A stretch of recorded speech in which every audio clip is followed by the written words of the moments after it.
In April of 2024, Nintendo supposedly issued numerous takedowns of their IP content on the Steam Workshop of Barry's Mod.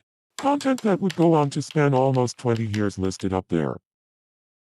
In this universe, however, Nintendo is practically an unstoppable alienated force that has decided to take their part in colonizing and containing their IPs across the world. The creator of this world, Nintendo, has set upon themselves to create the Anti-Colonizer Syndicate, a counter-attack measure to stop Nintendo from isolating IPs and initiating Protocol 9, Nintendo Immigrations and Customs Enforcement.